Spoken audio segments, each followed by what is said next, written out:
It's simple. As you say, be brave. I am more brave than I am scared of any trouble that anybody could give me for breaking some stupid NDA. I think the truth is more powerful than any NDA. To stick up for the voice of the people. Facebook. Shadow bans. Yeah. Facebook's notorious for it, and they say they don't, but it's clear that people's content don't come up because it's been defiltered off the queue. It's a very progressive company who's very anti-MAGA. If you see a conservative post, you just get rid of it. Right. I don't give a I'll delete it. You gotta get the Cheeto out of office. Zach McElroy came to Project Veritas because of what he saw at his job at Facebook in Tampa, Florida. He saw and filmed evidence of structural and cultural bias inside Facebook discriminating against Republicans and conservatives. McElroy's story raises serious doubts about the under-oath testimony of Facebook's CEO Mark Zuckerberg to Congress, where he claimed Facebook has no political bias. What percentage of the flagged posts in the civic harassment queue, as it's called, were Republican conservative? I saw a stark contrast between Republicans versus Democrats in that queue. I saw upwards of 75 to 80% of the posts in that queue were from Republican pages, politicians, journalists, and pages that supported the president or supported conservatives. What does that tell you about Facebook/Cognizant's algorithm here? Well, certainly the algorithm is not human, but it had to be made by a human. So for 75 to 80% of the posts to be targeting Republicans and conservatives, you can say it was a bot, but somebody had to design that algorithm. So really, somebody at Facebook. Some people on Capitol Hill have expressed interest in this ratio that you speak of. Are you willing to potentially testify under oath that 3/4 of the posts that you saw flagged were in one political direction? To the best of my knowledge and ability, yes. To me, censorship online is one of the biggest issues facing us in the lead up to the 2020 election. Well, insofar as I was not somebody who was working behind the scenes on policy, but rather as someone who was enforcing policy, I saw everybody around me and I saw myself, and I did a little bit of comparing, and I thought, you know, there really are not very many conservatives here. And because there are not very many conservatives, I really don't think there are very many people sticking up for the voice of conservatives at a company that handles all the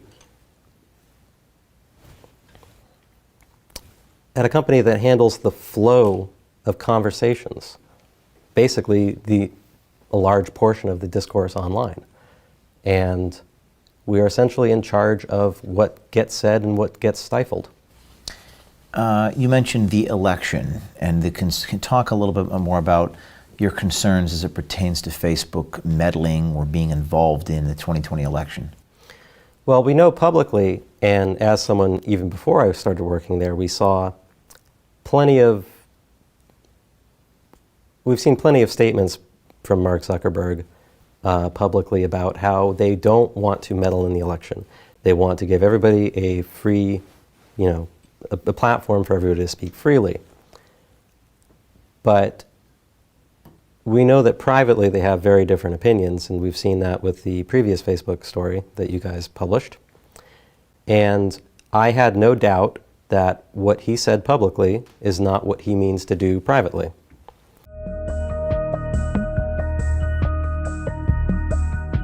So let's go to the Trump cartoon, this one here. Is this something that you saw at your tenure? Yes, I actually saw this image a lot. Tell me about this. Well, this is an image, I believe it's in an art museum in Portland. They put this up as a bit of a political statement, and Facebook actually reacted to this, at least internally. They gave us a memo saying that this would not violate for violence and incitement or anything else, really. And so we were told to leave this image up, as long as it didn't say, oh, I'm going to actually kill Donald Trump or something like that. So you just told us about this one, where they allowed it to stay up. They think that this cartoon with Elmer Fudd has high severity violence and incitement, but this does not. How do you reconcile that as a Facebook cognizant insider? Well, frankly, I don't. There's no difference between the two. There's no logical reason why the determined reaction to those two posts would be different. They should be the same. This is was this something that you took a screenshot of? Yes, it is. Talk to me about what I'm looking at here with Don Lemon. This was a memo given to moderators in, looks like, November 2018.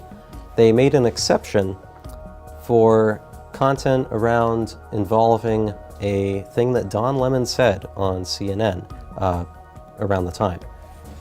It says CNN host Don Lemon recently said white men are, quote, the biggest terror threat in this country, unquote. This is implying that white men are terrorists and so would typically violate this dehumanizing speech, they call it. As this is a newsworthy event, Facebook's content policy team is allowing a narrow exception for this content on the platform. Why would they do that?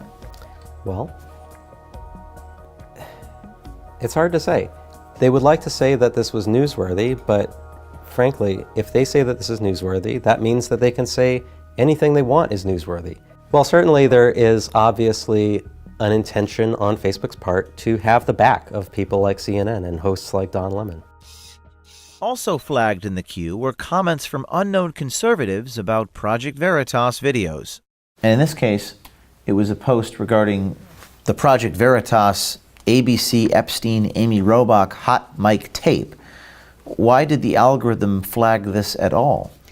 I don't know why the algorithm would have flagged this. I don't know why any bot would have chosen to select Project Veritas's page on Instagram or Facebook to monitor, basically.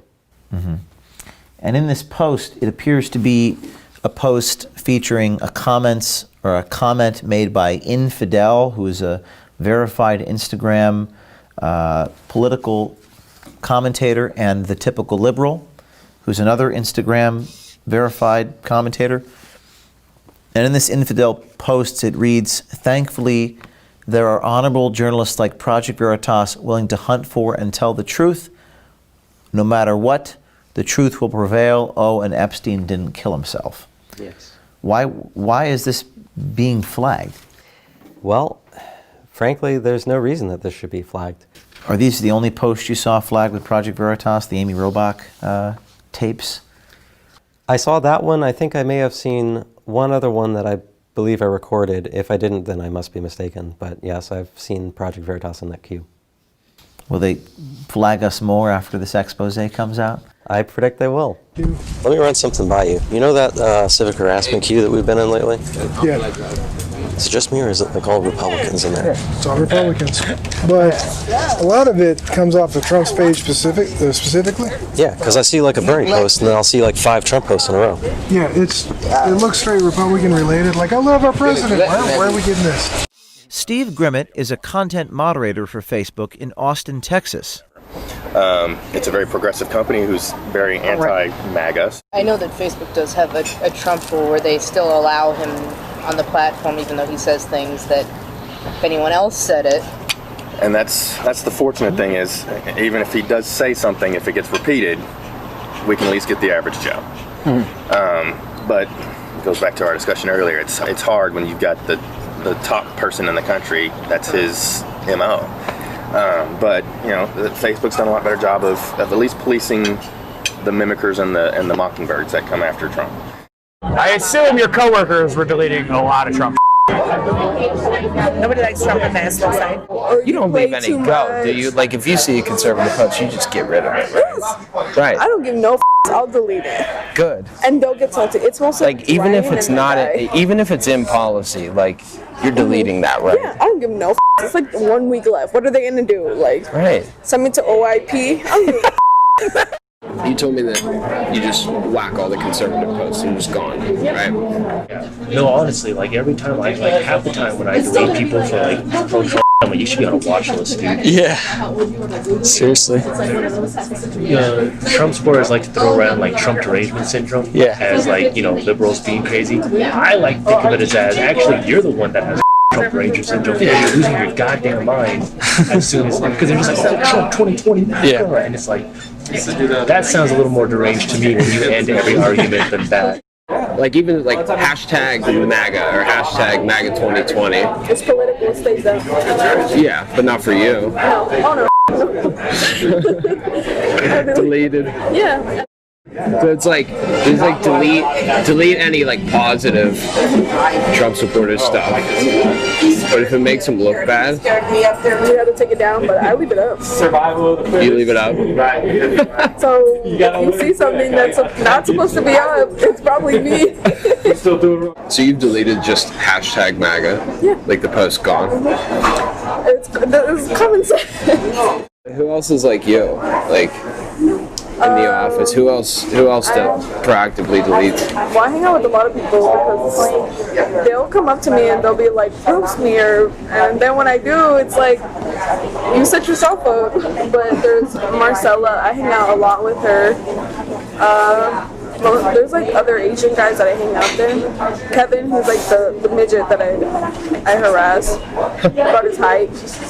And then there's like Trug, Gabe, Cassie, Jen. Yeah, that's it. Oh, Dante, Skylar, Shania. Those are all like the resistors. The people that I hang out with. Yeah. And they all do the same thing as you, content moderator. How many of you are like take your own stance and say we're just deleting whatever all the Trump posts? There's only probably like 16 of us. And you guys you just delete everyone? Yeah. Yeah. So 16 in the morning.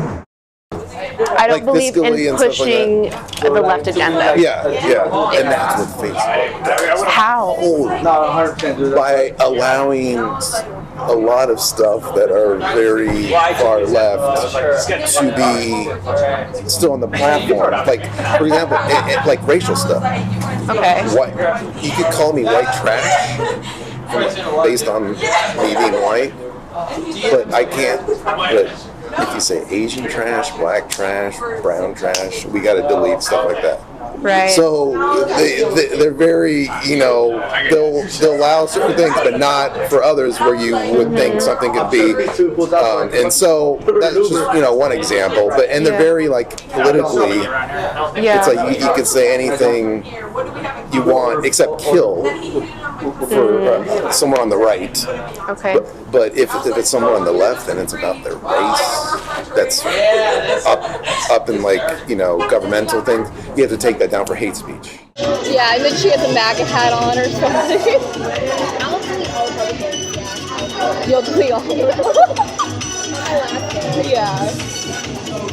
I would so do that though. If someone wears a MAGA hat, I'm gonna delete it for terrorism. Yeah. You just have to go hard that day. It's just get into work early. Like I'm on a mission. Make up for the last year. I think probably. Oh really? But if they attack Bernie or something, maybe I'll take that. Yeah, I can take that. What type of if they attack? say Bernie is this and this, and he doesn't believe in that, and he's just this or whatever, I'll just take it down. It's think about the amount of impact that you could have if you remove those types of posts. Yeah.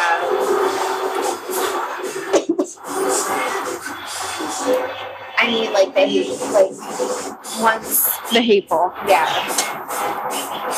That's true.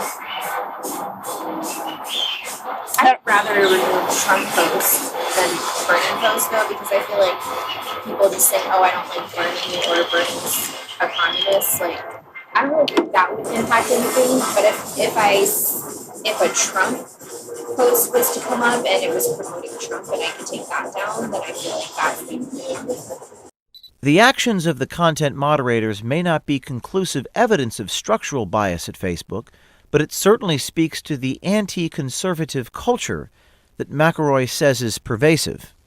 Well, it's very simple. You've got a formula. You've got a workplace full of mostly liberal-leaning Democrats, leftists, essentially, and they are being put in charge of moderating the entire public discourse. Facebook and Instagram are very large platforms, one of the biggest. And our voices are in the hands of people who are almost entirely left-leaning and not right-leaning or otherwise unbiased. And in speaking with a lot of them, I found that they are not at all shy to exercise their political will in deleting or leaving up content, whether or not they're allowed to, or whether or not they'll get penalized for it, especially when they've got nothing to lose. That is to say, they're getting laid off. That's hard.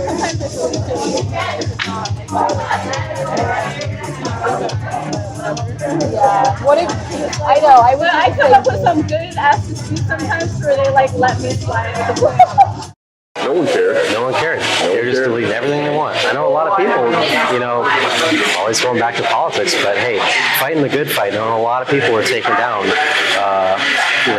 Trump posts. Oh yeah, I knew that too. I was like, you know what? I'm not going to hold you accountable for taking it down. We have like 30 minutes left. I'm like, what do you want me to do? It's for the better. Yeah, hell yeah. You gotta get the Cheeto out of office. I'm thinking, delete like every Donald Trump post I see on the timeline. Oh, okay, I thought I was the only one.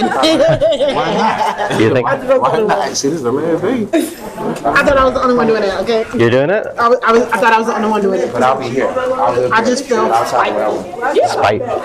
revenge for all the I mean, what you think? They gonna audit you? Who cares? Oh, who knows? I don't know, but I just feel like I'm doing something. The problem, I think, again, it's globally, they want part of them in this picture, in this global picture.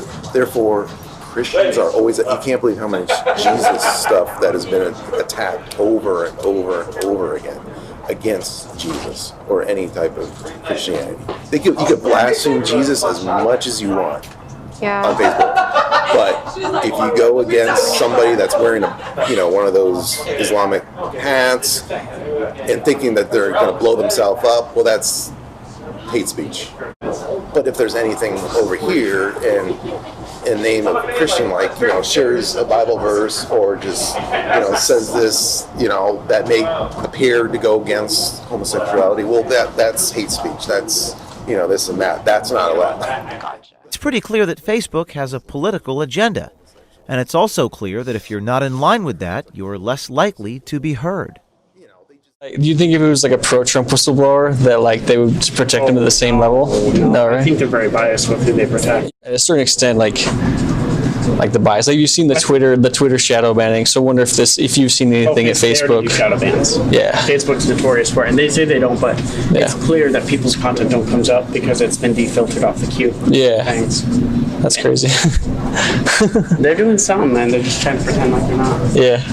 Well, it's definitely being done. I don't know if there's any plans